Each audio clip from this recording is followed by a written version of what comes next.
Shoot. You're live. We're live. And we're live. Cool. Yeah, no, my mom was like, "Oh, well, what do you want? You know, You're for January Christmas, 8th, aren't you? Oh, well, for Christmas oh. and birthday and stuff." And I was like, "I don't want anything. Your presence is present enough." That's good. Yeah, and I mean it because I don't like doing those things, but she insisted, and then she started thinking of like podcasting stuff. So like a chair and. There's no need. I got us a third chair. I know, but I got us a third one. You know who got it for me? Who? Jane. Oh. Because she does interior design for companies. I didn't know that. I texted her. I was like, hey, you got any spare chairs? She says, boy, do I. Do you have any spare chairs? And then, yeah. I ended up buying 3 from her. You bought them? Well, I mean, like, she had to go to her factory guy. She didn't have 3 of her own. Oh. And I haggled with him via text through her. Well, now it's too late. I already told my mom. We're going to have a lot of chairs. We're going to have a lot of chairs. Dude, we can have a podcast party. Yeah. Tell your mom we need more microphones. Speaking of podcast party, it's like a podcast party on YouTube. It is, always. Well, twice a week. Twice a week when we come on. Sometimes 3 times a week, Yeah. depending on if Brian has to work a party with me. If we go to Taco Bell. Dude, I could go for some T-Bell. Dude, I need to re-download Facebook onto my phone so I can tweet that we're going live. Or go on Facebook. I guess I could do it from here. What am I kidding? Who am I kidding? See, I was just looking for an excuse to put Facebook back on my phone. It's called Meta now. No, this is still called Facebook. The company is called Meta, like Google and Alphabet. Soup? Alphabet soup? I don't know Uh-oh. if they- Uh-oh. There we go. Thought my cords got crossed. They didn't. We're good. Well, shout out to all of our 0 viewers right now. Oh, there we go. Oh, now we have a viewer. It's us. Nailed it. Oh. Yeah. We're live? I'm Ron Burgundy? I'm Ron Burgundy. Oh, man. So I know we're going to be talking about cancel culture and wokeness and stuff like that. Dude. And we might differ on some things, but I think in general we'll probably come to the same conclusion despite terminology. But man, have you been keeping up With the Kardashians? No, with the Rittenhouses? I didn't. I was going to watch it last night, and then... I'm just starting to catch up. Yeah. And like it is I know I think we'll have to do like a whole segment. Yes. Segments. I would think probably on Wednesday, because I know on Sunday we wanted to do that thing that Jason kind of yeah, I got to talk to you about Sunday. Huh? I completely forgot about Sunday. We're going to talk about Sunday. Oh, you forgot about it? No, Sunday I forgot that Anna and I booked a room at the Harrington. Nice.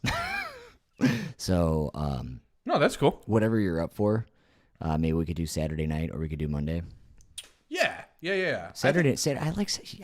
We haven't had a sleepover in a while, Brian. Which is not really a sleepover. No, that's FYI. awesome. No, that's awesome. I think that'll work out really well. What is it stuck on my foot? For you. I mean,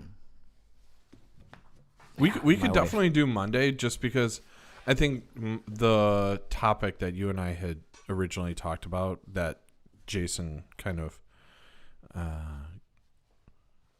passed along to us, I think that'll be an opportunity for us to just kind of vibe rather than like full research. And I think I love vibing. come Wednesday or Thursday of next week, we could do... Actually, Thursday. Maybe we do Monday, Thursday next week. Hello to our second viewer. Nice. And welcome. Hit us up in the chat. Yeah, We'll make talk sure to you We'll talk drop to you. something in the chat. We're not live on the recording yet. Oh my God, we're so excited. We're so excited. And I just can't hide it. But yeah, no, I think Monday and Thursday might work better, because Okay. I took next Friday off. Did you really? Yeah, I did. Oh, so wait, you don't want to do next Wednesday? No, I think we should do Monday, Thursday next week. Monday, Thursday next week? Yeah. Brian, done and done. Should I take Friday off next week? I'll take Friday off next week. Oh, then we'll do like Fat chance. We'll do a real big stream.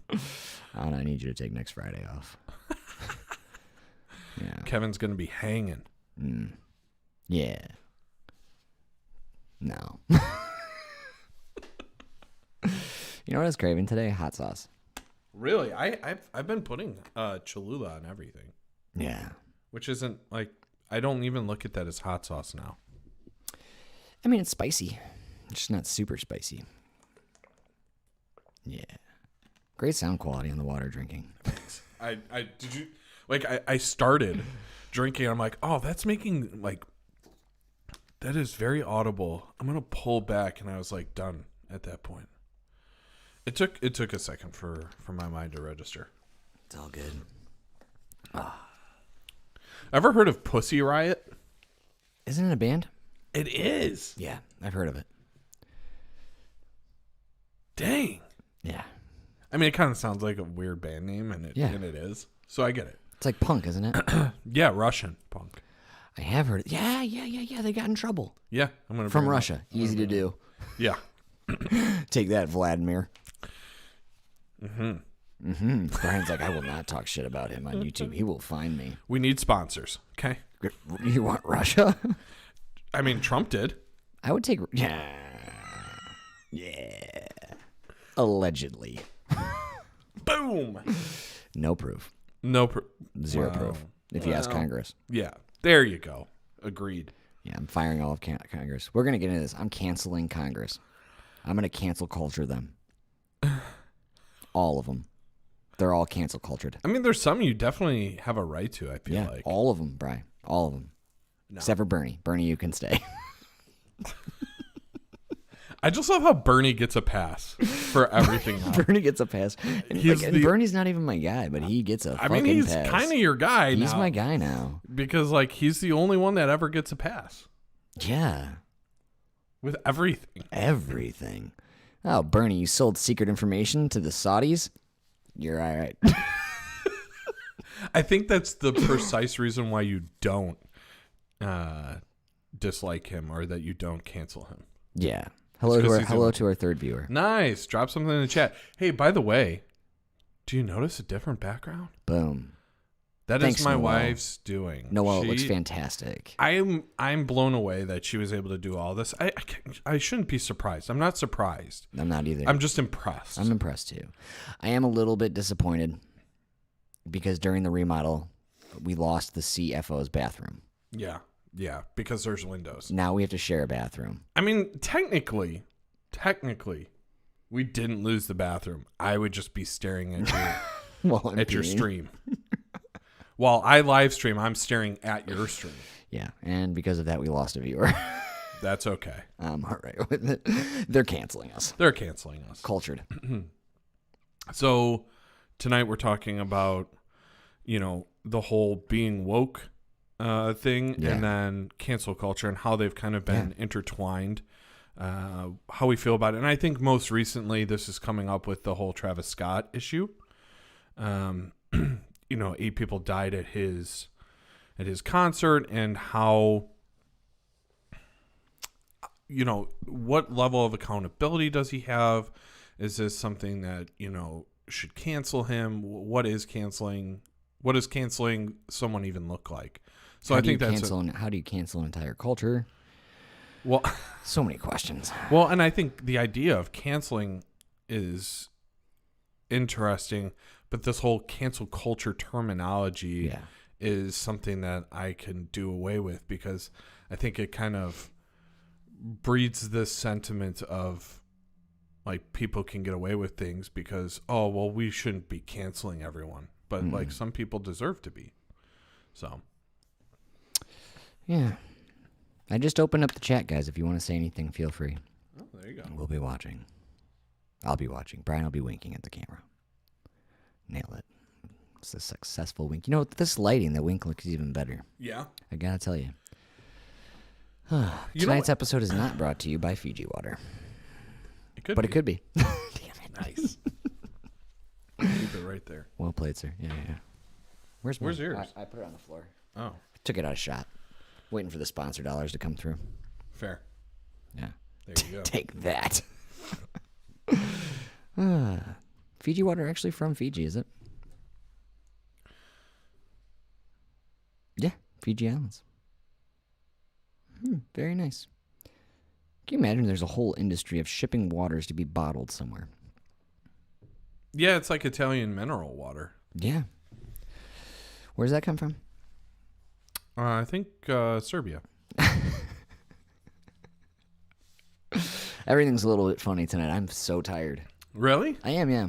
Yeah.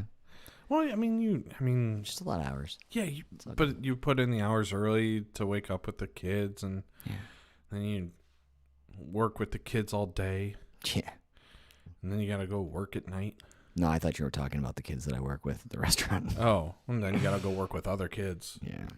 I babysit all day. No, I'm just kidding. That's so mean to say. I'm sorry. I know. Don't treat your kids like that. You do babysit at your other job. Yeah. I like my kids at home. They're great. Yeah. They're so awesome. I got my call from Ben today when he got done with school. Oh, how's school going for him? He loves it. Yeah. Yeah. Yeah. It's a good school. I fear that I've created a politician. He's like he greets all the kids as they come in, says goodbye to all of them, knows them all, like knows all their names. Oh, so he's the mayor of Treetown. He's the mayor of Treetown. Nice. That's actually, that's what one of the parents there, two of the parents have actually said to me. Really? That's awesome. I'm like, I don't know how I feel about that. I mean, you got to start local. Very local. And start young. Start local, think global. It's global and local. Yeah. You're thinking very locally, and we're acting globally. What movie, Brian? I don't. Idiocracy. Biodome. Oh. You were close. Yeah. Kind of. No. Yeah, you get a free pass, too. You're like Bernie. Anything you say, hey, you're real close, Brian. I hope I can remain that vigilant. Yeah, you are. You're like Batman. You're very vigilant. I'm the podcaster. I'm the podcaster Bernie. Like I'm not the politician Bernie. Yeah. I'm podcasting Bernie. Yeah. Oh, I forgot to look up that TikTok about Tulsi. I didn't want to bring that up, dude. Yeah, bullshit. You sent it to me right in the morning. Hey, No, Kevin. I didn't want to bring it up again. Hey, Kev, how about I ruin your day right when you wake up? I mean, if you're gonna have a shitty day, it might as well start that way. Yeah, it's not a shitty day. Any day I get to podcast isn't shitty. That's true. Yeah. That's true. No, joke's on you. Yeah, no. Tulsi was she was I get saying, what she I thought about it all day. I'm sitting in the shower today. That's where I do a lot of my thinking. Oh boy. I was sitting in the shower thinking about Tulsi Gabbard. When? You said it. You said it. I think I know what she was trying to say, or the point she was trying to make. Mm-hmm. I haven't watched the TikTok yet, so I don't know. Mm-hmm. But because I've heard that point made before, and the TikTok that Brian told me about was something having to do with the problem with Kenosha, or the problem from Kenosha stemmed from poor leadership. And I think what she's saying is like, it's just like, is it New York? Was it New York where they like de Blasio was just like, let whatever happen, let them get it out of their system, and like had the police not get involved. But regardless, I think that maybe like, oh, hold on, here we go. House trial obviously did not do his due diligence before making a decision to prosecute. This tragedy never would have happened if the government had simply carried out its responsibilities to protect the safety, lives, and property of innocent people. Fair. The prosecutor in this Rittenhouse trial obviously did not do his Is it on repeat now? Before making a decision to prosecute. Mm-hmm. So the prosecution shouldn't have prosecuted Rittenhouse because the government didn't do its job. So I disagree. So I disagree with that. Yes, he should be prosecuted. I think the point, and I'm not trying to defend her, so allow me to finish.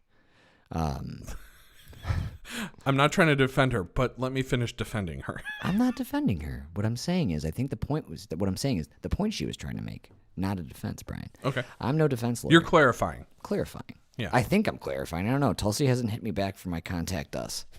So, I mean, you're already on the shit list. But I think she's trying to say that like there should have been more police involvement, and if there were more police involvement, it wouldn't have escalated to the point where he shot people. I think that's what she's trying to say, or the point she's trying to make. But to say that he shouldn't be prosecuted for what he was done because the police weren't involved in the first place or weren't involved enough in the first place, I feel is an unfair point. Regardless of the circumstances, something happened, and what happened needs to come to justice. But why or didn't be she sorted say? out. Why didn't she say the police? She said the government. Well, the government controls the police. Yeah, but Yeah. I'm not saying she's right. I'm saying that she's I know. wrong. I'm saying that it was worded poorly if what I just said was the point she was trying to make. I don't know. I find it interesting. Her change in tone more recently, the last I liked her 6-7 background, though. months. Yeah. Looks very beautiful in Hawaii. Yeah, I'm jealous of that for sure. Yeah. But then you go into the comments of that video, and all it is like, well, I'm a Republican, but I would vote for this Democrat. And it's like, Yeah, I'm going I to think talk she's about. onto I'm something. going to talk about voting later. Really? Yeah, On the podcast? maybe. Yes. Speaking of, you want to get rolling? Yeah, let me pull something up really fast. Okay. I text messaged it to myself. Why are you over there? Come back onto my other screen, text messages. There we go. No way. Am I really in your phone as the CEO? Yeah. That's so cool. I got to change yours to the kafa. To the loser. Have you seen this? The Jacobin study? It's very interesting, Brian. I'm going to send it to you. It's not ultra relevant, but it's interesting. It's about voting. I'm sorry, I didn't have to close it. My bad. No, it's okay. You're going to send it to me. Yeah. Dear Brian. Sup? Now, do you do first name the, second name CFO? Is that how you do this? I just did it all under first name. Oh. I had literally just, because you were saved in my phone as Brian Blueroot. Oh, I always had your full name. Yeah, wow. But see, I like the KG. It's not there going to be there anymore. It's not? It's still there. Oh, okay. Nailed it. And now it just says the. No, watch. Oh, no. You're right. Call the. Done. Oh, that's going to be awful. No, I'm going back. Because I actually do say, call Kevin Gronoff. Well, gosh, I haven't done it yet through the car. I'm going to have to say, call the CEO. But when I had my headphones in yesterday when I was mowing my grandfather-in-law's yard, and it said text message from the CEO.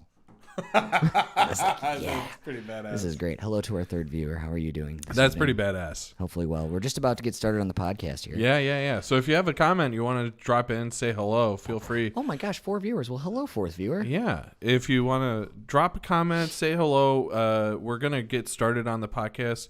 The reason we're doing these YouTubes is to continue building up the community and getting some interaction. And, Yeah. we do live streams every time we podcast now. So Yeah. you can also see us if you aren't just using Spotify or whatever, you want to go to YouTube, you can watch the whole Yes, thing. But if certainly. you are, make sure you subscribe down below. Yeah. Also, and if you that way send get a if you- notification. I apologize, Brian. Also, if you comment on our Facebook or on one of our YouTubes and say how many times Brian winked, we will shout you out in the next episode. I wouldn't be able to know. Well, I mean, I'll just trust whoever it is. You can just put a random number. Someone's just like ready 4, tick marks. 25, 77. It's probably closer to the 77. Yeah. Well, that's good, though. Yeah, It's yeah, your thing, yeah. man. It's like you do this, too. Yeah, well, that's at the end. I don't Yeah. know. I want to spread love. Me, too. Like, I know I talk politics a lot. Well, you and I both talk politics, and I tend to be the more, I like to say realist, you might say pessimist when it comes to politics. But when it comes to human nature, I try and be as idealistic as possible. Yeah. And spreading love and hope is what I want to do. But really, we have so much to fix with government that I want to focus Yeah. on that as well. Not super political, but newsworthy. I was talking to my mom today, actually, just really quick before we. I think that's very newsworthy. I love talking to my mom. She's the best. Yeah, she's great. And she actually, I was going to say this because of civil conversation. Yeah. She brought up Joe Rogan to me today. Oh, okay. Is she a fan or She's no? like, who's this Joe Rogan character? I said, Mom, let me tell you. He's a comedian, podcaster, MMA commentator. Uh-huh. Brazilian Jiu-Jitsu black belt many times over. Oh, hello to our 5th viewer. Drop a comment or a chat. I think they call it a chat. I think it's called a chit. Oh, I mispronounced the A. Yeah. It's spelled like shit, but it says chit. Oh, Jason, how are you, my friend? Humans are terrible. They ruin everything. Well, Except for this in the big scheme of things, that's probably accurate. But I still hold on hope. I guess there's no other way for me to like look at things and still want to survive.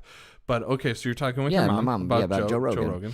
And she just asked me like, what's going on. She's like, I've been seeing him a lot in the news, and I said, yeah, it's the whole thing about him getting COVID, and then it came back when Aaron Rodgers got COVID and called Joe Rogan. Yeah. I mean, if I had Joe Rogan's number, I'd call him. Yo, dude, what up? That's all. See you later. Don't you want to know how I treated COVID? No, Joe. I didn't. I just called to say hi. I already know. CNN told me you took horse dewormer. No, but she was asking about it, and then I explained the whole situation to her. Sure. I said, but you should form your own opinion, Mom. Oh, that's good. Google it. I didn't say that. I did say you should form your own opinion. I didn't end it with Google it. I probably said DuckDuckGo it. Yeah. I mean, that's good. That's yeah. I just told her the whole thing. He took a. Can we say it on? I think you can say it on YouTube now. He took ivermectin. Oh, now we're gonna get demonetized. There goes our 3 cents. Not even. From all of our he videos. took ivermectin and monoclonal antibodies. And I told her, I was like, that's what it was. I said, ivermectin got a Nobel Peace Prize in the 90s. And for it was being for anti-parasite. Anti-malarial. Yeah. So it was an antiviral. Yeah. But it's used in, it also works as an anti-parasitic. Mm-hmm. And I said, it's been used in humans for a long time. And I said everything. I said, this is not my opinion. This is just what he is. Yeah. And I said, you know what I mean? It's like, there are some studies that show that it works well with COVID, you know what I mean? But there's not any very like large scale studies. There's no research going into it. And the reason that they're not doing research, according to some, is because it's a generic drug and the drug companies can't make a bunch of money off it. And I said, and that, so like, those are like the, the stories. Mm-hmm. He also, I know that it's been brought up too that like, because they switched over monoclonal antibodies. It used to be something that was handled at the state level for like dispersing. Now it's handled at the federal level. Yeah. And so now there's like a story that's kind of like an FU to Florida. Oh, really? Yeah, that's again because the monoclonal antibodies is probably what actually cured him, because that's been proven to be like super effective. Yeah, FDA's approved that and everything. Yeah. I mean, listen, I don't know. I mean, it sounds plausible. Yeah. The whole ivermectin thing. It's interesting that they haven't done more research on it, I suppose. But the last study I saw said it was ineffective. But yeah, I don't know. I saw like a study. We'll see how Aaron Rodgers does. He's better. I know. He probably didn't even need it. Yeah. I don't know. I mean, I guess if you can afford to throw the kitchen sink at it, throw the kitchen sink at it. Yeah. Well, and especially if you know that like there's no negative effects. I do think that CNN handled that whole story very poorly by just calling it like Joe Rogan took horse dewormer. I think it's painting it in a very bad light when you could say he took ivermectin. Yeah. And if you're going to say it's horse dewormer, you might as well say that, all the other stuff. Yeah. Take that, Don Lemon. He's in some hot water right now. Something about like sexual harassment. Really? I didn't know. Well, actually, I think he's in hot water for that. Like, yeah, there's a sexual harassment case against him, which, by the way, not that there's anything wrong with it. I didn't know he was gay. Really? Yeah, I didn't know. He's got a husband, I think. Oh, I guess. I also didn't know he's 6 foot tall. He's huge. Accuser details assault allegations against CNN's Don Lemon. Yeah, but then he also, like, so he's suing some... Megyn Kelly. Yeah, Megyn Kelly. Yeah, he's suing her. Yeah. Or attempting to sue her, like, if she doesn't, like, retract her statement. Do you want to know someone else that is gay? Who? Elton John. No shit. Mm-hmm. You don't say. Yeah. Well, the more you know. Knowledge is power. Who's that guy? You don't know who that is? Lamar Burton. LeVar Burton. My dude. Reading LeVar Rainbows. Burton, Reading Rainbow. Yeah, I love that. I love came the. up when I was looking up like cancel culture and stuff like that. And Oh, I like a term that he uses. I love the Community episode that he's on. I don't He think plays I himself. saw that one. He plays himself. Oh, I'm sure. Yeah, it's hilarious. Yeah. Anyways, I'm sorry I took us on a tangent. We should start recording. It's getting No, late. I had one other thing. My And you neck brought hurts. up Joe Rogan, no news. John Lemon, Don No. Lemon. Sorry, John Lemon. Your mom and you were talking. Your mom. My mom. No, had nothing to do with my mom. No, I'm just saying. It's all right. Well, I'm sorry, I didn't mean to. if it comes up, it comes up. No, your story was more important. And then we digressed, as per usual. As per the usual. All right, let me just get a test here. Test. All right. Test. Double it. All right. Slight delay here, but then let's get started. Let's go.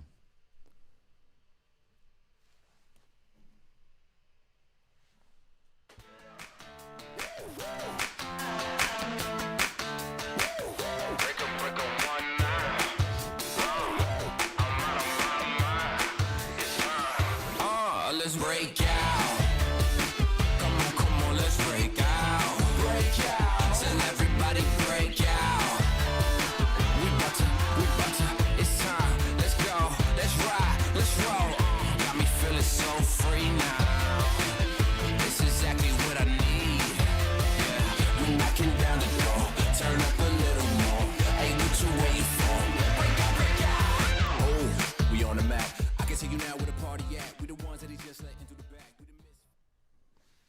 And we are live. We're live. It's happening. Always. And forever. And on YouTube. And with Jason and 5 viewers. Yeah, we got a couple extra viewers tonight. I posted on Facebook for the first time, like, hey, we're live. Welcome, welcome. So welcome to those watching live on YouTube. And welcome to those listening pre-recorded on Spotify. Tell us, do you listen on Spotify? Do you listen on iTunes? Do you listen on Amazon? Do you listen on Google Podcasts? Do you listen on some other... You know there's other apps Yes. that you can run podcasts through? And I Yes. guess they're like much better like interfaces. Yeah, we're on a lot of them. Well, no, I know. I just didn't realize like you can run... Because like I'm part of a group on Facebook. I didn't realize I about could run podcasts. either.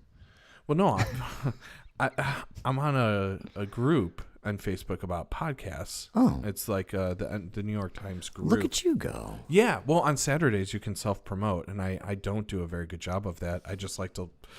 I literally go on and look at what everyone else is promoting, and then it's Sunday morning, and I'm like, God damn it, I forgot to promote again. It happens. You do everything else great. You know, no, that's not true. I That is think I true. speak into the microphone very well. You wink really well. I think I wink very well. Got a great wink. But other than that, I mean, you're the one carrying the heavy weight of this show. Nah. I've lost a lot of gains. I don't power lift anymore. I can't carry much. You put me on your 2 shoulders. children. I can carry 2 children. You put me on your shoulders every week, twice a week. That's not true. Absolutely. I'm really good at turning knobs. I'm putting it on my resume. You're good at turning knobs, huh? Yes? All right. All Nice. right. All right. Cool. Oh my gosh. How are you today, Brian? I'm good. I'm good. You look great. You look especially better. in this new lighting. Yeah. For those of you that aren't joining us on YouTube, my wife. So we've been in the Brian's Garage Studios. Yeah. And then, nice, Jason on Spotify. Cool. I'm a Spotify guy too now. Me too. I moved off of Apple Podcasts. Me too. But you know, when we're podcasting, we've always been in the garage and in a certain area, but it was kind of in the way. And we had this work area. My garage is nice and large. It's got this extra workbench type area. It does. And it fits the entire podcasting rig. Plus some. So my wife, I can actually back my chair out now. yeah. It's real nice. My wife Thanks, Noelle. moved everything. She repainted some stuff. She put this huge... Looks like a garage door. Yeah. It goes with Brian's garage Garage studio. Studios. Yeah. She meant to do that, I'm sure. That's exactly why. She's crafty. She is. She's very nifty. So thank you for that. Yes. To my wife, and it gives us a nice little scenery. We can look out the windows. Sure and does. then into the camera. But yeah. So I mean, life is good for me. How about you? How's It's everything good, going for man. you? Yeah, it's good. Are you awake? I'm awake. I'm Are you woke. woke? We're so in sync.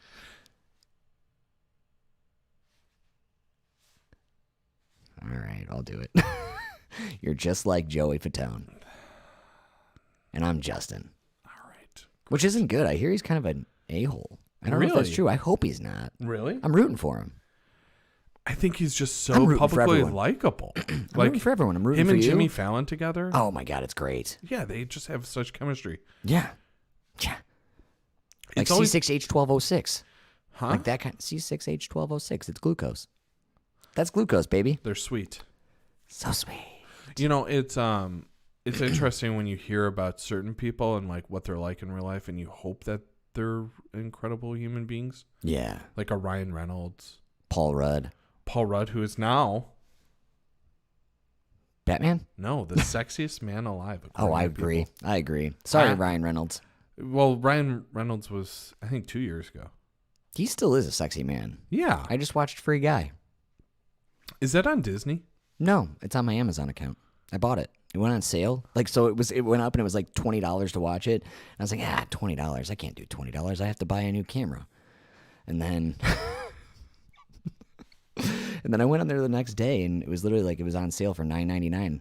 You could rent it for $5.99. I was like, I'll spend the extra $4. So I'll give you my Amazon login. Hey, you're supporting him and his kids. I am. His probably gorgeous kids with him and Blake Lively. Yeah, you know, I heard the funniest story I think I ever heard was when he was talking about how in love he was with his wife. And then, you know, he would do anything for her. He would jump in front of bullets for her. Yeah. And then the moment that child was born, he would do anything to protect that child, Yeah. including He would- throw her in as front of a bullet. human Yeah, meat shield. Yeah.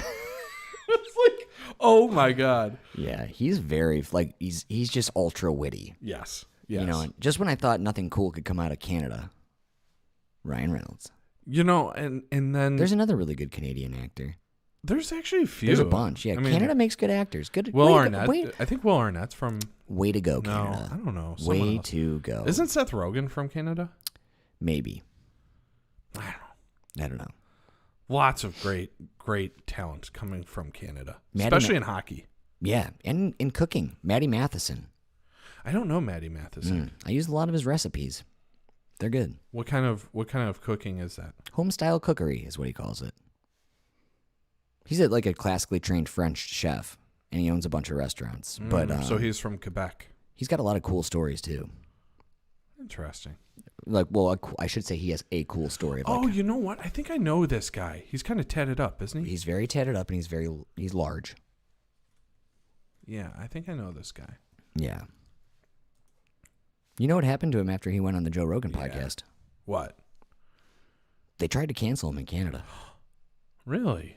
Segway. We need to talk a little bit about that. Segway. So I think it's important that we kind of take that step back that I think we always like to do and Yes. just talk about like what does this actually mean and like where did this come from? So I wanted We're to start talking about with the term cancel culture. cancel culture, and then I wanted to talk a little bit about woke first. Okay, yeah. So you know, this idea of woke and cancel culture has kind of become politicized and utilized or used in a very similar fashion, and they kind of come from similar arenas. Yeah. but they kind of mean different things as well. So the idea of being woke, and it's funny because it's actually a black cultural thing, right? And that's where it really stemmed from and has grown. So I think it's kind of ironic that it's two, you know, suburban white boys talking about what is being woke. I feel like we're white splaining. I don't think that's the case. What? That it's we're- ironic? that we're white splaining it. Well, I mean, we are. I think we're just explaining it, Brian, Okay. Well, to the best of our abilities. right. So in the 1940s is when we really start to see the term woke come up, and it really has to do with the social injustices in America, really centering around the inequality and prejudice that the blacks were facing even after coming back from World War II. And then we see it kind of rise up again with the civil rights movement, and, you know, it kind of was penned a little bit more often by like Martin Luther King Jr., who would talk about being awake. So people would say, "Are you woke?"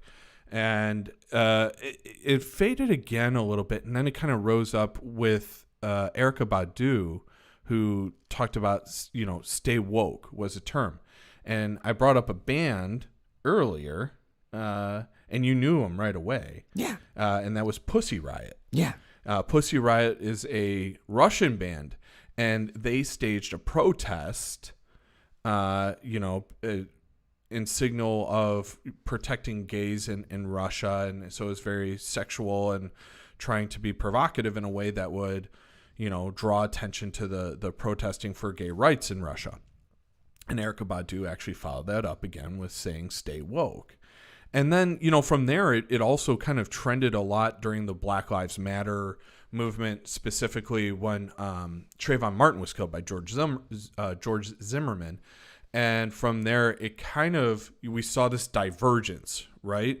Where there was the woke culture, like saying, hey, stay woke so you understand the systemic racism, the injustices happening, and getting back to those roots of the word. And then you had kind of the politicization of it, where it was,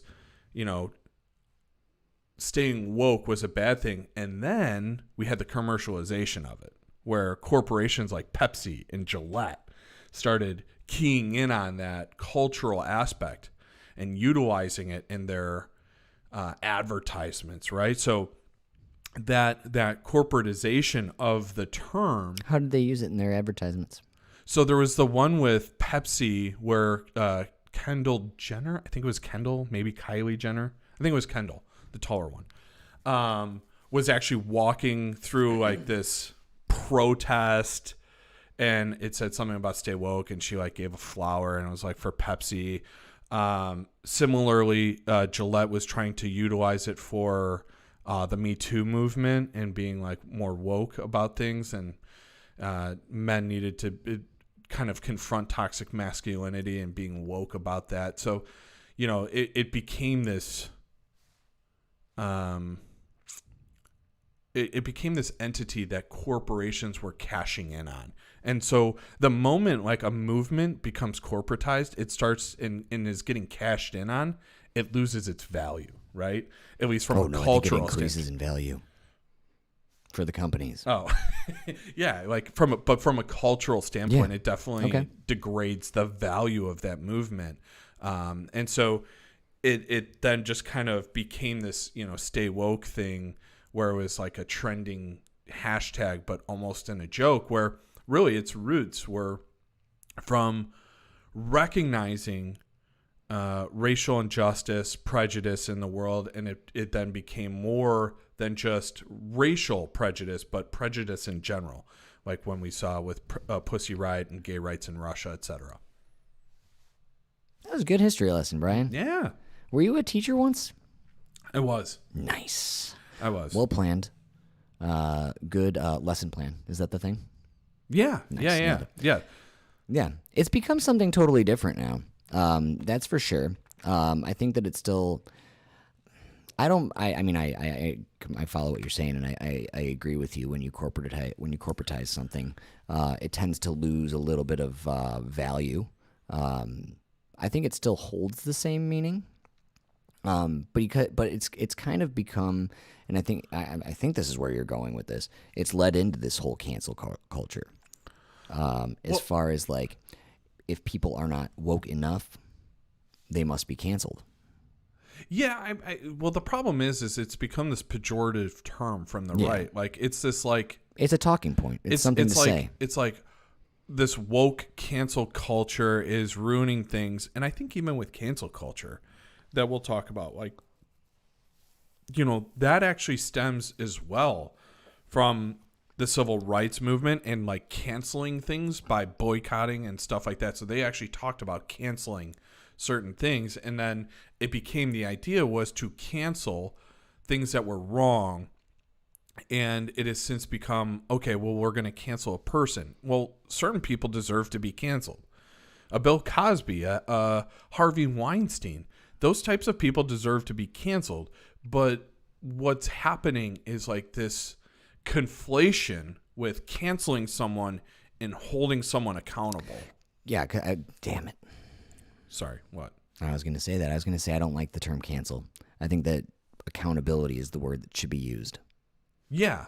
I think that canceling somebody, and we're going to get into this, and I'm going to try not to jump the gun too much on you, but I'm sure we'll go all over the place because that's kind of our thing.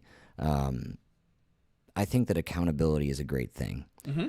I think that people should always be held accountable for the things that they do, for the things that they say, for the actions that they take. I think that that's important. I think that it's great for society, but I also think it's great for that person, because if the person's a good person and they are held accountable for their actions or for their words, I think that it's an opportunity to grow and to change and to, you know what I mean, have a different outlook on things.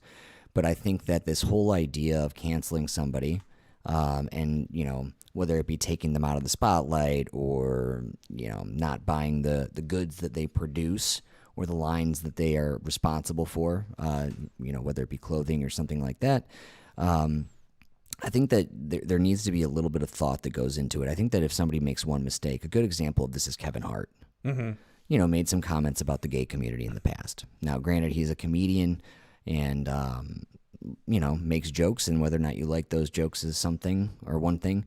But I don't think that necessarily something that you say in the past really shows the kind of person that you are in the present. Mm-hmm. And so that I think that a lot of people like to jump the gun and immediately just say, oh, cancel this person. Look at what they did. You know, like, for instance, like somebody who should be held accountable, Justin Trudeau. Yeah. You know what I mean? For his blackface and his brown face and for things like that in the past. Okay. Is that who he is now? You know what I mean? Is that something that maybe he thought was, and I'm not defending him at all, because I think that those are terrible Halloween costumes. If you watched our Halloween costume episode, you would know that. Yes. Where Brian judged Halloween costumes and whether or not they were appropriate. But I think that the big issue with the way that cancel culture is nowadays is that people are all too eager just to cancel somebody. For instance, I actually, and I don't know if this is what strung this subject up with you, Brian, when you chose this tonight, but I had gotten a Snapchat from somebody. Did I share this with you? No. Yeah, I got a Snapchat from someone after the whole Travis Scott thing. Ah, gotcha. And, that is what, send this. Oh, did it really? Yeah, yeah. Well, no, not the Snapchat. No, I know the Travis Scott thing. You said the that Travis earlier. Scott I thing. listened to you, Brian. Yeah. And through my headphones. Oh, okay. Yeah. Great audio. But not the Snapchat. Yeah. I didn't know you even got that, so I couldn't cancel it was right him after for everything that. happened, and Did he Snapchat you? They. We'll say they. I won't assign a gender. But This person. Did they Snapchatted. It was like on their feed. Are they Travis Scott? No. Yeah, So Travis Scott Scott didn't. Snapchatted me. He didn't. It wasn't him. They didn't. It was somebody Snapchat else, you. and they said, "Can we cancel Travis Scott already?" And I was like, "Well, it got me to thinking. I think that people jump into things too quickly without knowing exactly what's going on. Now, things are coming out about Travis Scott, and I'm not saying that Snapchat was 100% incorrect. Mm-hmm. I'm just saying that, like, we can't immediately jump into just like, yes, we can hold that person accountable for what they've done, but like, do they need to be completely like shut down and taken away from the limelight? Well, so here's the thing. I think it's a great question. I really do. I think the idea, as it stood, right, if we go back to truly canceling things, the idea was to cancel really, really terrible ideas, right? So the idea of racism was where this all stemmed from. Cancel it. Really bad. We're going to boycott things. We're going to cancel those things out. And then it moved to, we're going to cancel people who have terrible ideas. Something like, hey, Germany should have canceled Hitler. Like, that's good. Yeah. But they should have canceled Dexter after the 4th season. No, Dexter just came back, and it's actually, I saw the first episode. It's really good. Oh, gosh. I don't have the Showtime thing. Oh, baby. But yeah, getting back on track with the idea of cancel culture, I think there's a certain level of, well, who's actually getting canceled, right? Like, yeah. I mean, that's something like, this is what I'm trying to say is the issue here is the whole term cancel culture isn't really, no one's getting canceled. Kevin Hart got canceled-ish. He didn't get canceled. They took him off the Emmys or whatever. He didn't host the Oscars one time. That's what it was. And then he apologized. Yeah. But he had never apologized for those awful comments that he had made, or really I don't know what the terrible actual jokes. comments were. So there were some comments and tweets. He also had a stand up where he was talking about how basically he would disown his son for being gay. Oh, I didn't Right. know that, yeah. So those things caught back up with him. Yeah. He had never apologized, so he was not held accountable. He got canceled to the sense where he wasn't going to be, we don't want to support someone who's going to have these views. He came out, he apologized, and then now he's back on top. Like, he's still making millions and millions of dollars hosting Netflix events or Netflix shows and his own shows and his own production companies and stuff. So that's the thing about this term cancel culture is we also have to define who's actually been canceled. Because a lot of times, you think of who's been canceled. Let's take a step back. Think of Mel Gibson. Remember when he had that rant Yeah, when that he was went drunk? viral? He was drunk and he just went on this rant about how basically he hates Jews. He came out, he apologized profusely, went underground for a little bit. 2016, he directed an Oscar-winning or Oscar-nominated movie, Hacksaw Ridge. Oh, that was him. Yeah. So, he wasn't completely canceled, but do people want to go see him in a movie? No. But will they support his work? Sure, they did. Yeah. So, there's this thing of, this cancel culture. And it bugs me because, thank you. It bugs me because I think there's a level of accountability that people don't want to enforce on others. Okay. And that's what bugs me. It's we're not canceling people. We're maybe not supporting them. And, think about it this way. I'm thinking. Okay? There was no people saying, oh, you can't cancel Colin Kaepernick for his views. And his views turned out to be pretty spot on to what they should have been. And people were burning his jerseys, saying they would never buy Nike again. Hey, you're free to do that. But why do you then turn and say, well, I'm going to cancel so-and-so because of what they did? Or they shouldn't be canceled. I'm sorry. When they say something racist or homophobic, they don't need to be held accountable. Or someone like Louis C.K., right? He was jerking off in front of people that were uncomfortable with it and were in a position where they couldn't say no. And, he's lost a lot. He lost his show. He lost a lot of things. And maybe he's, rehabilitated his persona and he's going to start building back up. Who knows? Yeah, he had another stand-up.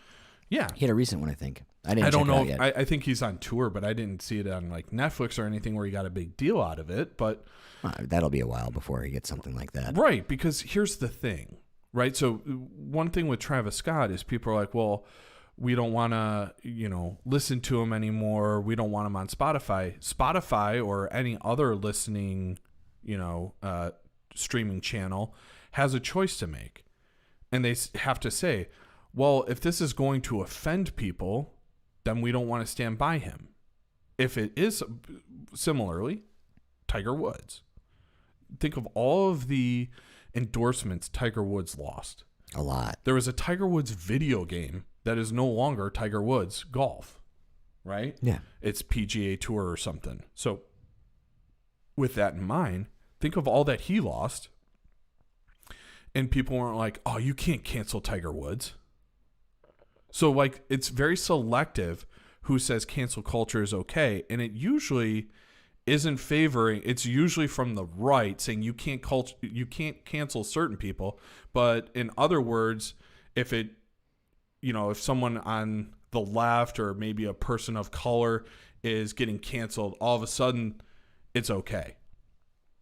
Because this pejorative aspect of demonizing wokeness or saying cancel culture is bad is coming from the right. I'm going to pause you for a second. Sure, fire away. Repeat what you just said a second ago. So I really feel this whole demonization of cancel culture comes from the right. So when you have someone, but you said something about a person of color, Tiger Woods, why was it okay? Why weren't there people up in arms about him getting canceled? Okay, I understand what you're saying now. I thought you said it reverse of that. The right was saying that you couldn't cancel people of color. No.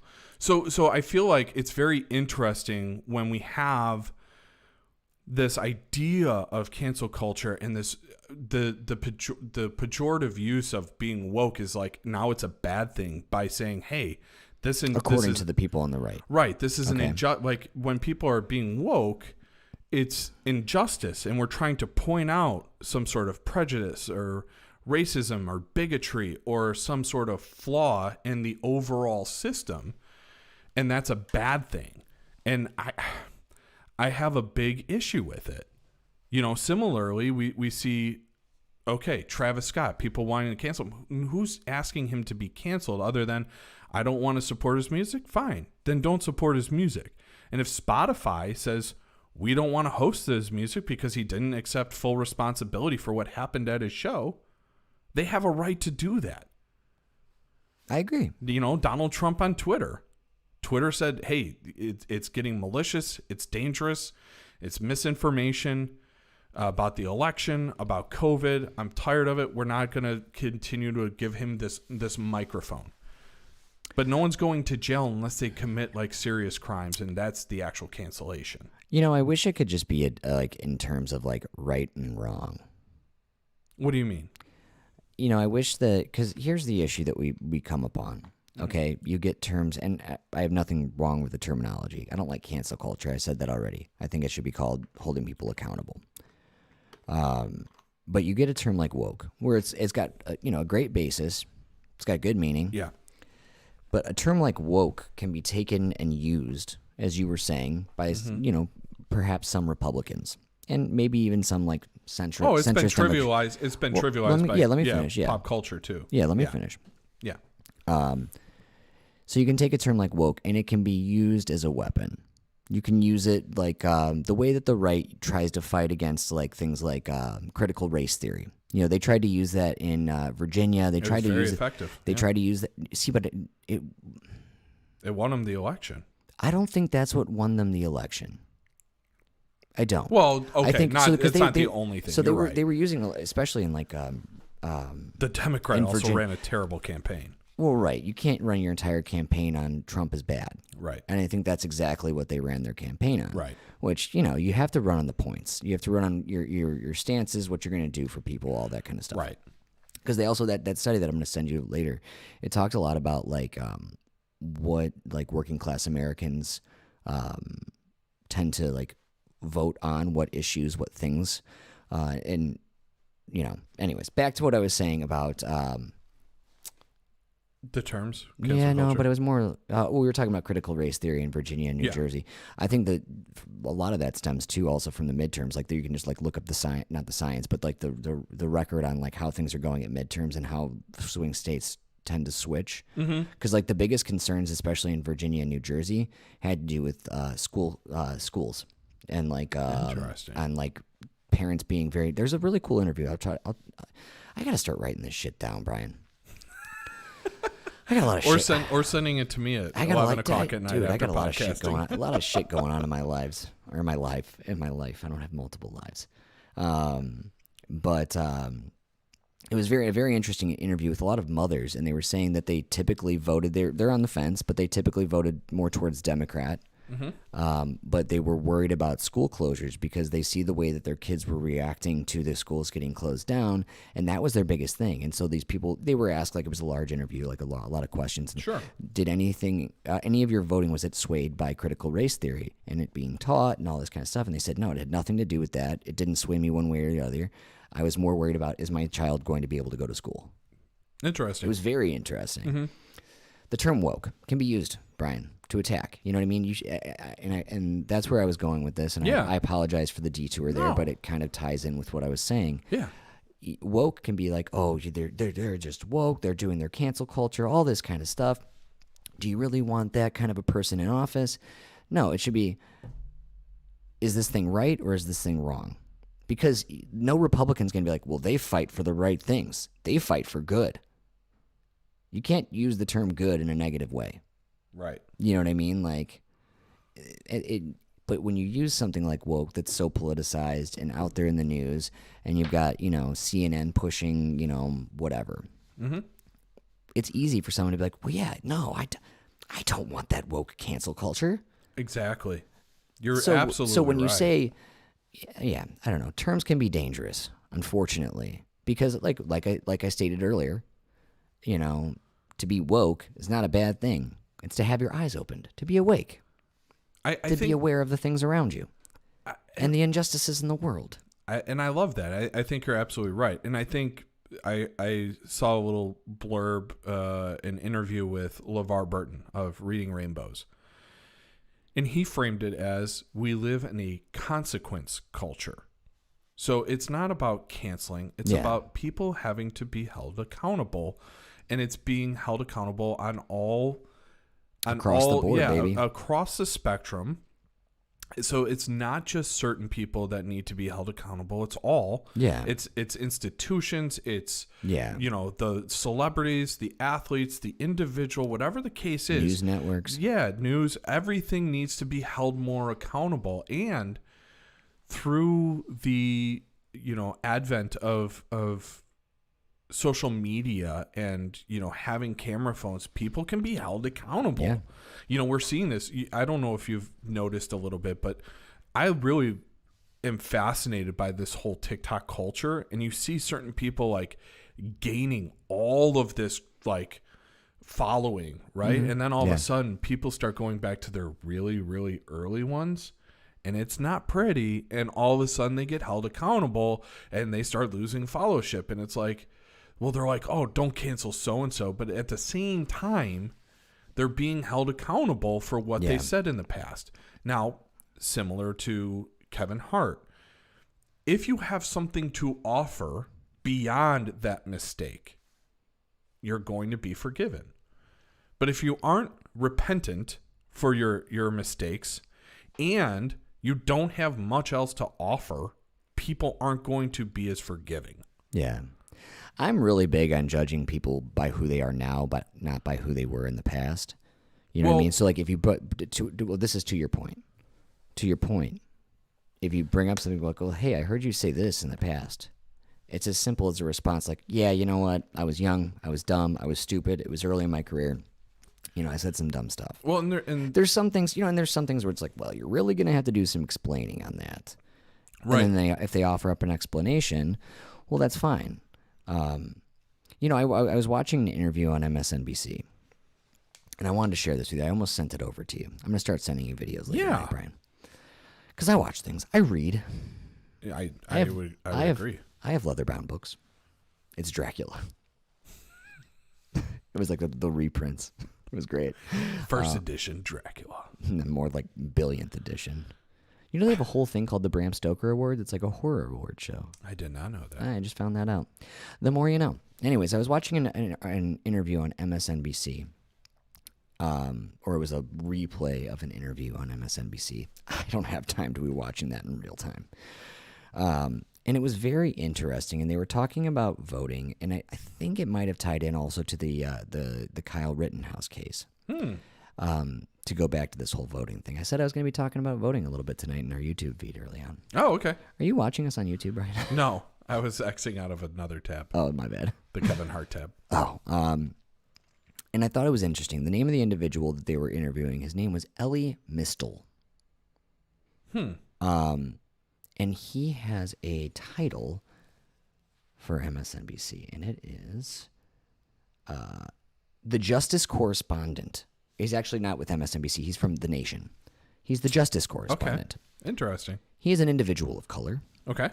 And he said something, and obviously this was leading up to this topic, and so cancel culture is on my mind.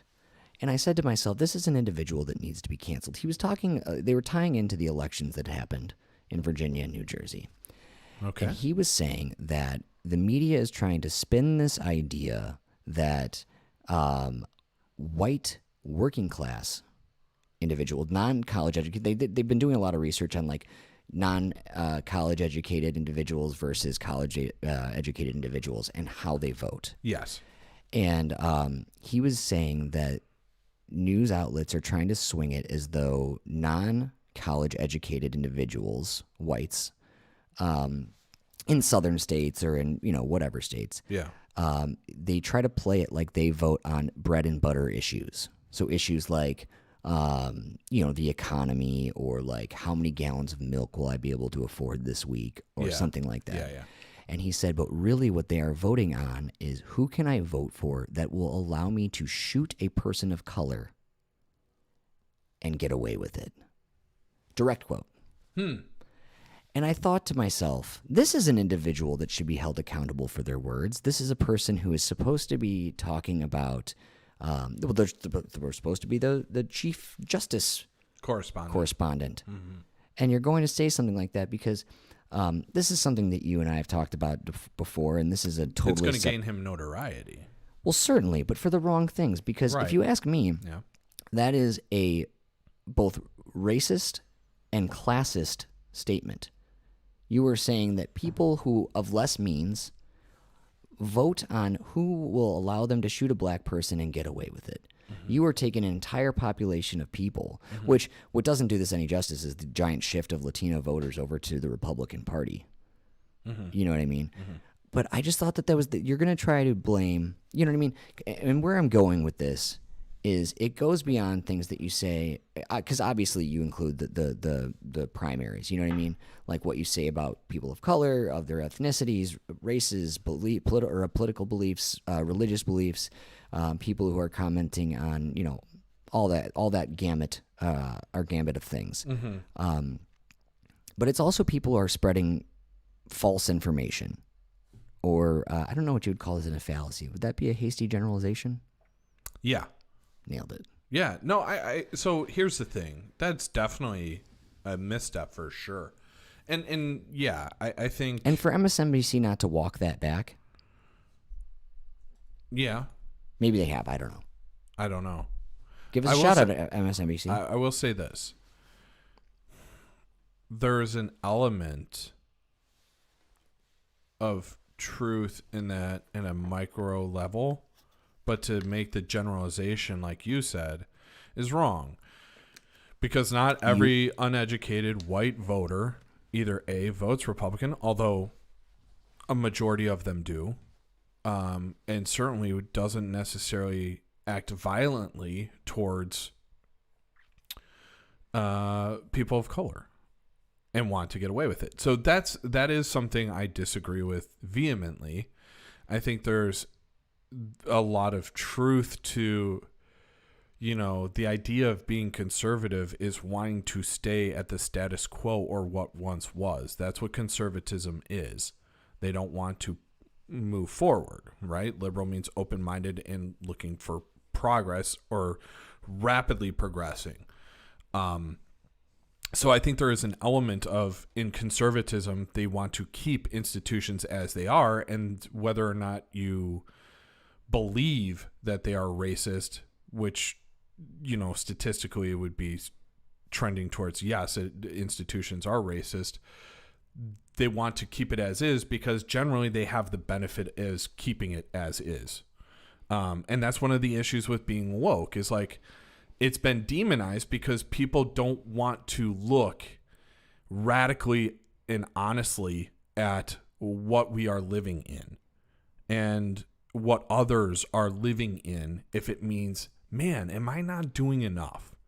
So that's one of the issues. So, but I agree with you. He took it way too far. And yeah, that should be held accountable because that's not okay to say, well, just because he's a person of color, he can make that assumption on a whole mass of people. And so I brought up this study earlier. It's called the Jacobin study. Okay.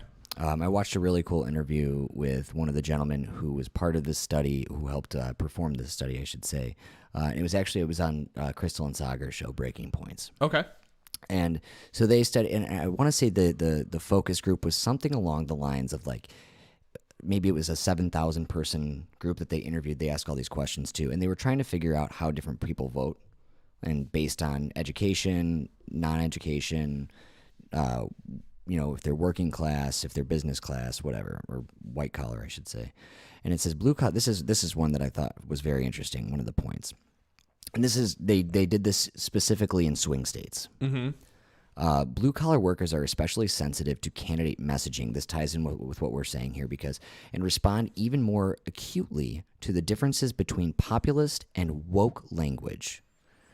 Primarily manual blue-collar workers, in comparison with primarily white-collar workers, were even more drawn to candidates who stressed bread-and-butter issues and who avoided activist rhetoric. Interesting. I thought that was very interesting. But it's also not. Or, I mean, no, I'm sorry. It's not surprising. It's very interesting, but it's not surprising because when we say things that are woke, it's challenging the norm. And if you're focusing on the bread and butter issues, you don't think, man, prison reform. Like, you're thinking, okay, are taxes going up? Do I get to keep my gun? Yeah. That's what you're thinking of. Right. And that's okay if that's what matters to you. But when we're talking about woke language, we're taking ourselves in the bigger picture, not just our micro level lives. Well, go ahead. No, I apologize. Go ahead. No, so I was going to say, so when we advance to the macro level of things and how these policies are not only affecting me, but the world around me, that's when we become woke. Well, and the thing that I see that's interesting about this, because this doesn't necessarily, it unfortunately, there are some party lines that are drawn here. But I think that it shows how candidates could start campaigning better. Because you read this and it doesn't say that means these people don't care about, quote unquote woke issues. They don't care about prison reform. They don't care about things like that. It shows that there's a real problem. It shows that they're more worried about how I'm going to have food on the table. Is my job secure? Things like that. That doesn't mean that they don't care about prison reform. They don't care about different social justices. I'm not going to list a whole bunch of them. I'm just going to call it right there. Sure. Social justices. Okay? It means that, how, you take someone like AOC. Yeah. Okay. Yeah. AOC, she gave the right message. She brought up a lot of, woke politics, but that works in her district because it's a largely minority district. Right. And so they it's need those things. And so it's very important to those things. That's not to say that the people in these areas don't want those things. I would say a large majority of these people, here's me being hopeful, do want all that. But it's saying that they are so focused on the bread and butter issues because that's what's very important to them in that moment. Not to say that the other things are not important. What this is, the way I see this is, again, like I was saying, this is a great thing to get better politicians in there. Because I was telling Brian, I was going to say off air, but it wasn't. It was on YouTube. Like, subscribe, follow. Hit that notification bell. Smash that like button. Ding! Boom. Okay, what were you saying? Oven's done. Food's done, not the oven. The oven's fine. It's a way that we can get, or what I was saying earlier is that I would like to cancel a lot of our politicians. Yeah. Boom, canceled. McConnell. See you later, buddy. Well, here's the thing. I think this study, and I haven't read it, but I'm going off of what I see. They avoid activist rhetoric, and I think that is partially because they don't agree with things. So, yeah. Before my father passed, we had these types of discussions, and my father was a very good-hearted man, but there were tendencies towards racism. And that's just a fact. He was old school, and there were some things that he felt didn't need to be changed or shouldn't be changed or didn't, but like people don't research. That's another thing is, I want people to jump into the conversation, right? And so I actually made a post on this on Facebook, and it became a thing. And it wasn't even supposed to necessarily divide. It was actually, hey, you need to have the conversation with people. Like, you need to be having the conversation about politics, about the news, and the Rittenhouse trial, climate change, the infrastructure bill. You need to be having these conversations with people, even if you quote unquote don't know a lot about politics. that gives you even more reason to jump into the conversation. Yeah. Say a little bit, but then really focus on listening. Because there are people similar to you, right? Like you might be having a conversation with you. I remember you telling me a family story. And like you knew these things because you actually were either doing a podcast or you had been actively researching something, and that you were able to point out, well, that's actually not true. Yeah. And so I usually don't lead with that. This is actually, I'm going to jump in only because I think this is a really good good verbiage to use. Instead of saying, well, actually that's not true, I always say, well, that's a common misconception. that's really good because it's framing it. Because then it's not like, you're wrong, motherfucker. Yeah, you're not individualizing the fault. It's something, hey, a lot of people make this mistake. Yeah. A lot of people have this misconception. Even mistake versus misconception is a really good way to kind of tone it down a little bit. But, you know, having this conversation is so crucial. But people refuse to because it makes them uncomfortable. And that's where I think a lot of the people that have certain ideologies don't go the extra mile and don't attempt to become quote unquote more woke. Like you don't want to, because it forces you to A, put forth a little more effort, B, become very introspective and reflective, because now all of a sudden you're like, well, wait, did I help with that? Did I, hold people down by doing something like that? And so you have to own that. And that's how we become a better society. That's how we make progress. Is like, in general, we want to focus on building outward from this common ground, right? It's very difficult for some of us to find common ground with others. But if I can find just one thing, right? If two parents are going through this nasty divorce, what? Why are you laughing at me? I'm not laughing at myself. Why? What'd you do? Because when you say right, I always say right. Oh. Because I feel like you're asking for confirmation, and I'm the only one here who can do it. Oh. I just want you to feel listened to. That's fair. That's actually really good. I should probably. When you have two parents, they're in the middle of a terrible divorce. Yeah. So you have two parents in the middle of a terrible divorce, and they are saying terrible things about the other parent, right? Back and forth, back and forth. Yes. You're the worst, and you're the worst. Right. But you can build off of that through, let's say, mediation. Okay. And what's the common ground? Well, we have these kids. Yeah. And we can say we think they're pretty dope. Right. And we can say we care about them. Yeah. And you build from there.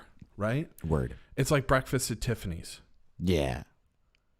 And that's they stole the one chandelier. No, that's the one thing they got, right? The song Breakfast at Tiffany's by Deep Blue something. Yeah. That's the one thing they got, right? They both watched it and liked it. Yeah. You build off of common ground, and it sounds silly, but it's the same thing with politics. I saw this guy. He was posting something on how, inflation is this, that, and the other thing, and it's all Biden's fault and blah, blah, blah. Everything's Biden's fault. He's the new Obama. So then I posted something from the Wall Street Journal talking about global inflation. Mm-hmm. And I was like, well, if this is a global issue, how are you faulting one person of one country? Still Biden's fault. Right. And he was like, well, they're all in it together kind of deal. And I was like, fine, you want to go that route. But we were able to at least say, well, there needs to be more activism. Yeah. And so we if I wanted to really stretch that out and build a conversation, we established some middle ground. Yeah. And that's the one thing when we get back to this idea of cancel culture and wokeness, like the idea of being woke is building a common ground to make change on saying, hey, there's this institutional racism. There's this prejudice happening, this bigotry happening. There's unfairness towards, poor people, whatever the case is. We're building off of some sort of common ground. We're becoming woke to it. Like I'm acknowledging it. And I'm building from that common ground. But the people that don't want that to happen demonize the term itself. And therefore, it's like trivialized. And it's like, well, we don't want to be woke.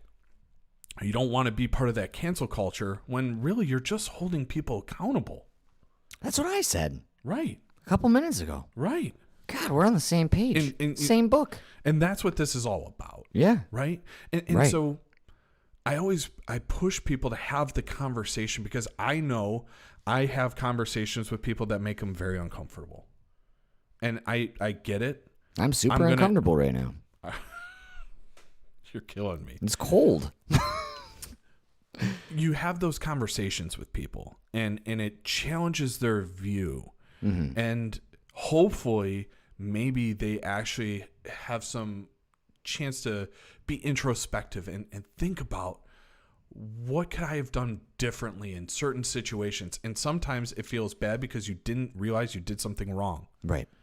And that's what cancel culture is getting wrong by saying, oh, they're getting canceled. No, we're holding people accountable. Someone like Kevin Hart, who never thought for 7 years that what he did in 2010 was wrong.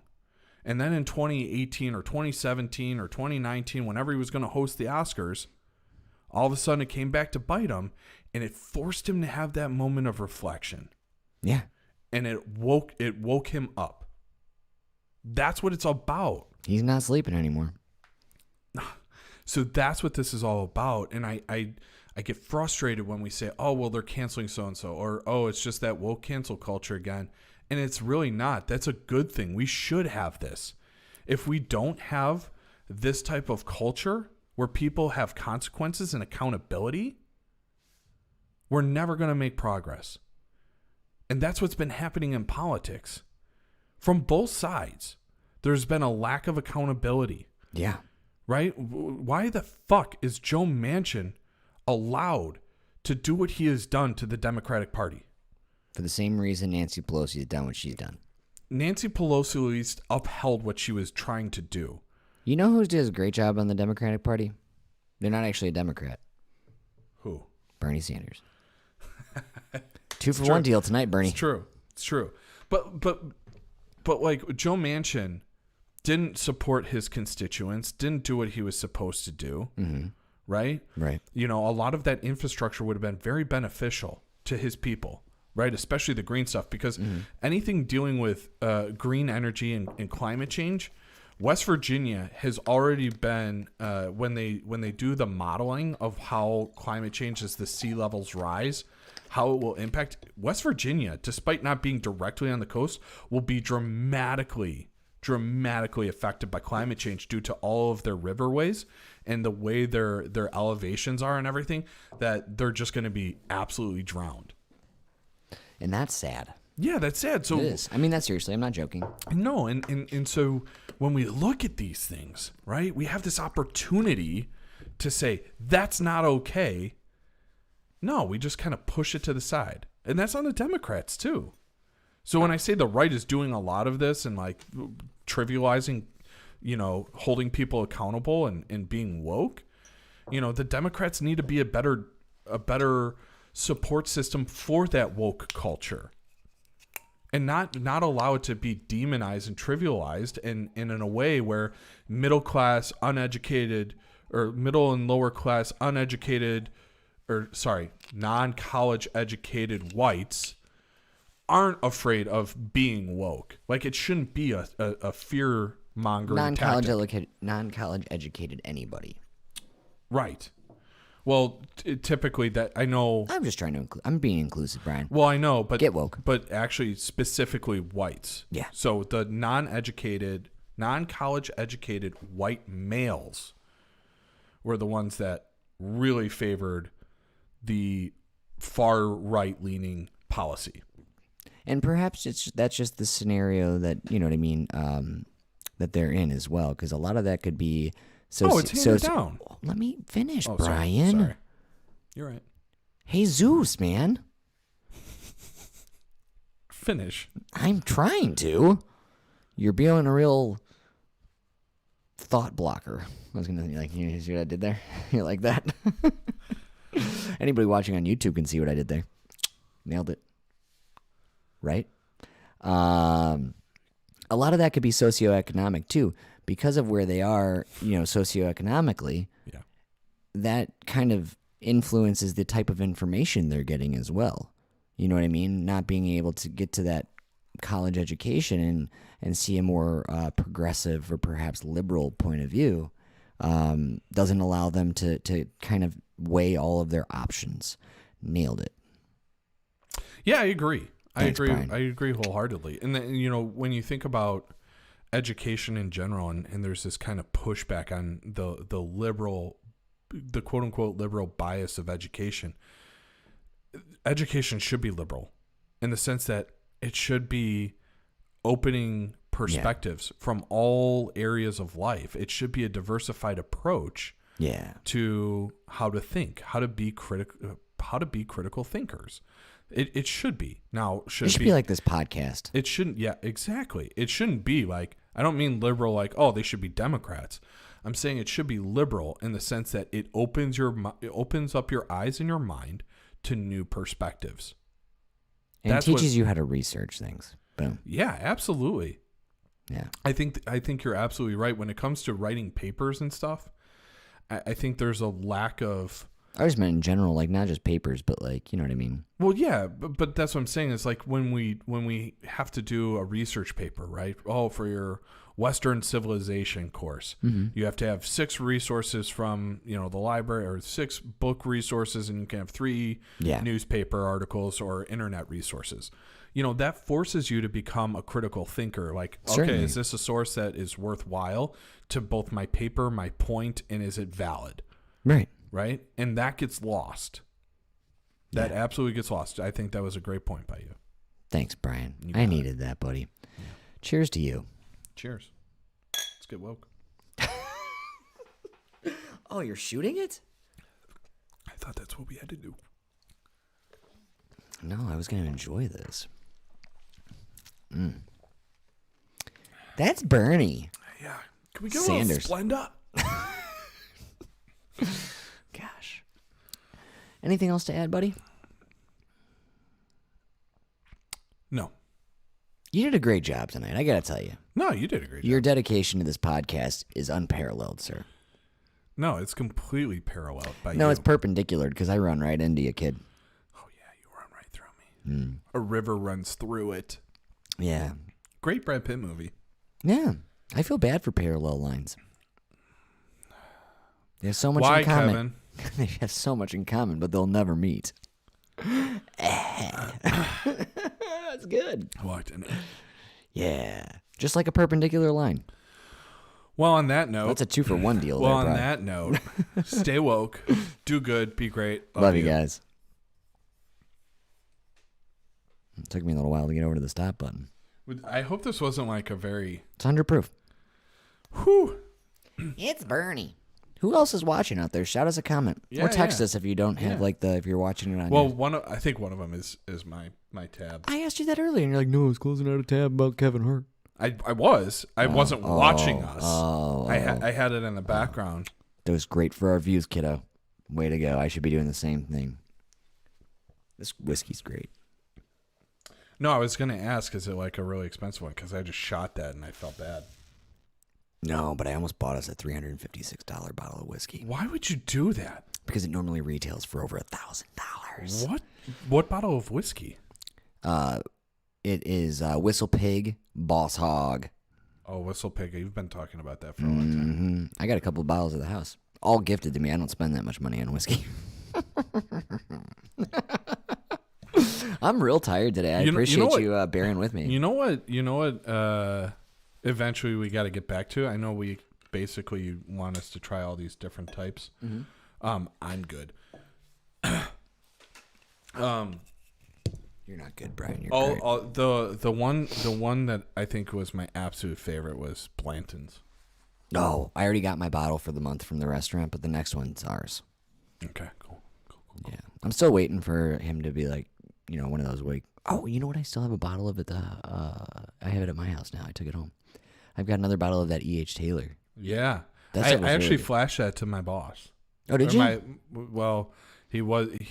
moved into a different arena, a different part of the organization. Yeah, but he's a big whiskey guy. Oh, do you want me to get you something to impress him? No. Well, he's leaving the company too, so it's not then nothing for him, right? then. But I happen to have, for some reason. Oh, when you came over, you brought that E.H. Patties, right? E.H. Taylor. Yeah, E.H. Taylor.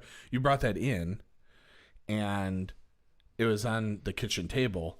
So I was like, hey, check this out, because I had my last meeting with him even though we weren't needing to meet, it Right. was just a chance to say goodbye and Certainly. whatever. And I flashed it. He's like, "Ooh, that's a good one. It is. That's a real good one." He's like, "Ooh, that's the single barrel?" No, it's the cask strength. Or yeah, he said, "Oh, that's a cask strength." He's like, "I've never even had that." And I was like, Come on, "I bud. have." And boy, did I put some extra Splenda in it. It's always good to add a little Splenda to your whiskey. I imagine it's actually very bad. Yeah, I'd imagine it doesn't taste good. You could do like a sugar-free old-fashioned with it.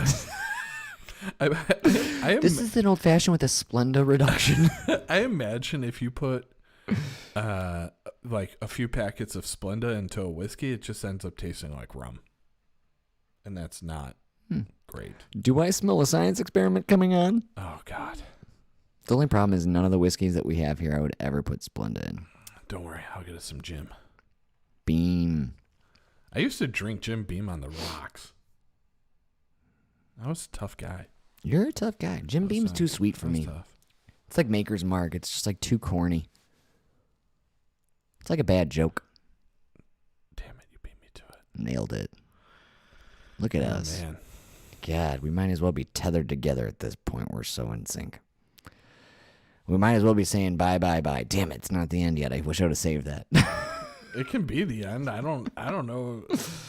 Oh, I was just going to enjoy the rest of this You know, whiskey. I guess yeah, I don't. you know I what? guess we don't Okay, need to be on no, YouTube. you, for me you to want finish to? this. No, this was really cool. Yeah. And it's the end of the YouTube, so you're just gonna have to deal with it. Mm-hmm. So, my wife. So I was working from home today, Mm-hmm. back to normal, and my wife and her friend were over. Which friend? Her friend Sarah. Oh, I know Sarah. Yeah. So they were over, and we were having a discussion, and Sarah had brought up, like, having discussions with your spouse that, like, you don't usually have anymore. You might have when you were, like, first dating and, like, really getting to know people and blah, blah, blah. Yeah. And so she brought up this idea of, like, asking questions. It was, like, on a TikTok. And the one question that, she asked all of us and we all talked about, and I thought was really interesting, was, what is your biggest insecurity? Everything. Classic. Oh, it's so true. Actually, no, not so much anymore. It used to be. But what was the... Sorry, finish the story. I apologize. It's... Oh, are you asking me? Yeah, what's your biggest insecurity? Oh, my gosh.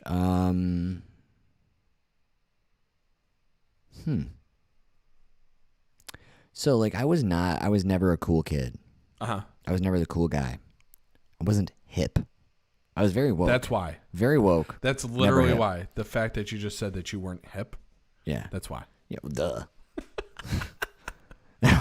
Yeah. When I texted you and said something about one day I'll be hip, you're like, yeah, when you get a new one. That was so good. I'd almost never been more proud of you. And so, like, I don't know, like, it took me a long time in my life to stop caring what others thought about me and realize that there needs to only be a select few people who I care what they think about me. You know what I Okay. mean? So have you moved past that insecurity? Oh, for sure. I don't give a fuck what anybody but you and my wife and my kids think, and Noelle and my Okay. family, what they think about me. So what would be your biggest insecurity then? And Jason, if he's still watching. If he's not watching anymore, I don't care. You're dead to me. Not true. I'm just kidding. I'm sorry. What was the other? So what's your actual biggest insecurity now? Not being good enough. Dude, mine was the same. I literally said not meeting expectations of the people most important to me. Yeah. Yeah, well, I'm pretty self-critical too, so like I feel like not meeting my own expectations for myself. Oh, did I tell you about Powerball tickets? About lottery tickets? Yeah? Sorry, I was thinking about that because I always talk about how I want to win the lottery, and I told myself I would tell you. You gotta play to win. And I played. Good. Literally made a fucking turn without signaling to get lottery tickets. Yeah. You broke the law Take in that, order to coppers. make money. You'll never take You me might as well have alive. been a bank robber. Might as well have been. Yeah. We were coming back from Anna's doctor's appointment. And like, yeah, I saw Route 31 Liquors. I saw a lotto sign. I was like, "Rrrr." I actually slowed down. Don't worry. I took the turn at 12 miles an hour. What is it tonight? Powerball? Oh, that was last night. Does Thursday night have anything? Mega? I don't think so. Oh, okay. Because I have to scan my ticket. I might be the Powerball winner. I don't know yet. But if I am, Bri, upgrades. Sick. I'm Are we insulated. gonna get Sherm mics? Fuck. Are we gonna get sharp mics? Nice. So many of them. We're gonna have 6 setups of mics, and it's gonna be like, wait, what? Dude. Well, I'd take the money. What? I don't know what the Powerball was at.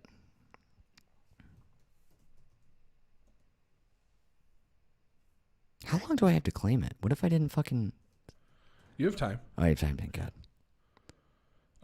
It's estimated at 160 million right now. Yeah, Bri. Quit your job. If I win. The cash value. So if you cash out, it's 115. Okay. And then you have to take taxes. Can I ask you something then? Yeah. Say I win it. Yeah. Okay.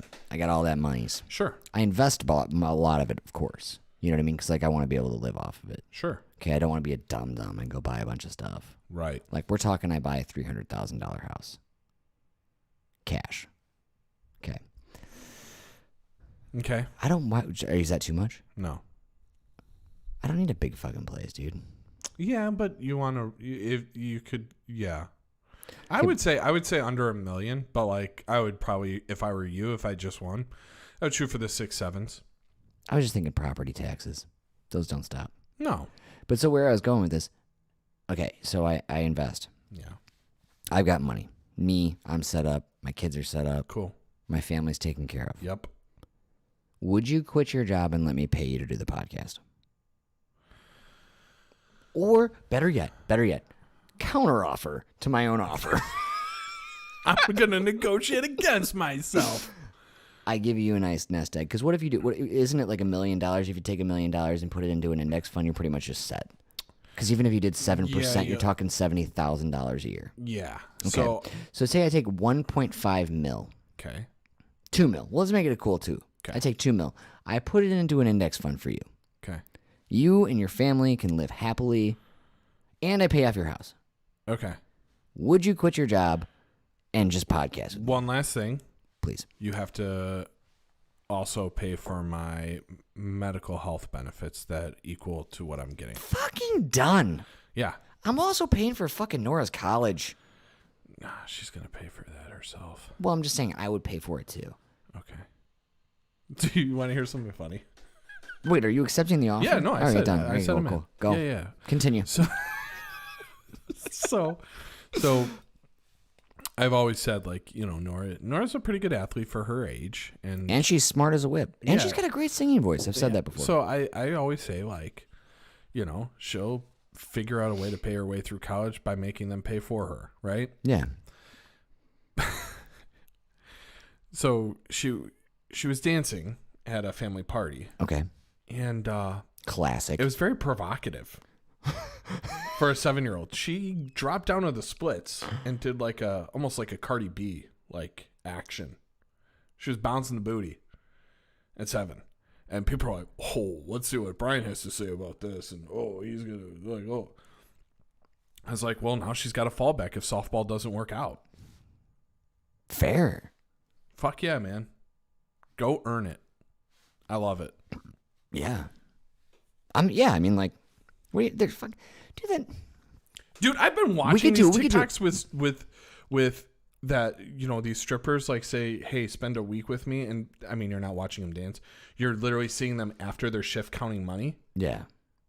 The amount of fucking money ridiculous that people make in strip clubs is phenomenal. And as long as you aren't in a bad one where you're in danger. Yeah. But like high class ones, man, they have protection. They're fine. And it wasn't you that I was talking to. It was I would prefer my daughter not do that, but if she was like, "Hey, Yeah. I'm doing this to pay my way through college," I'd be like, "Hey, all right, I support you." Just make sure so I've been good. I've been to I'm okay with admitting this. I've been to 2 strip clubs in my entire life. Well, I've been to one multiple times. I've been to one twice. Okay, yeah. Because after the second time, me and my friend were not welcome back. And it's because... Hold on. Well, let me finish the story. No, can we... Yeah. I think this needs to be its own podcast. Well, now it's on YouTube. I have to explain myself. No. It's a cliffhanger for the next one. Who wrote the original cliffhanger? Where does it come from? Sly Stallone. Sylvester Stallone. He wrote the script for the movie Cliffhanger. No, but where does the term cliffhanger come Actually, from? I don't even think that's true. I think it's a Mark Twain. No. It's an author. And he literally at the end of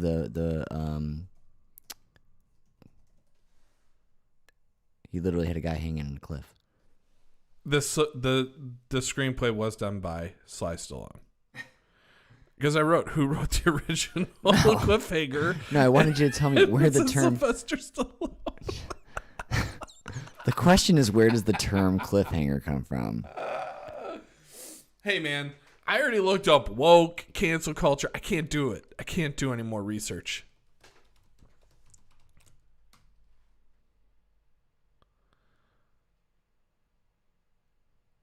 Tom Hardy invented it? No. Tom Hardy. God damn it, Tom Hardy. No, I know it says Thomas Hardy. this isn't true. Yeah, Henry Knight, one of the protagonists, is left hanging off a cliff. Oh, really? Well, It was by Tom Hardy. I feel lied to because that's not what they said in the movie, or in the book, The Perks of Being a Wallflower.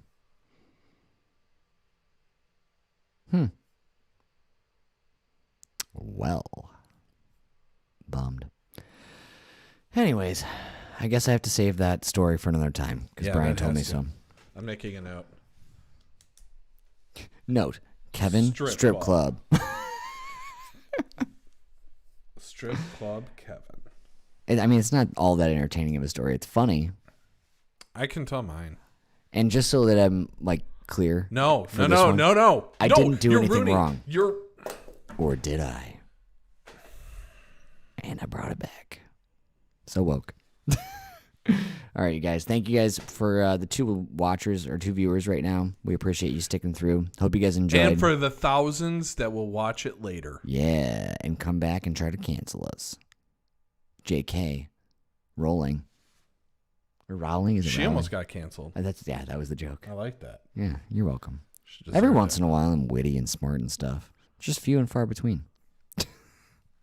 Thank you guys.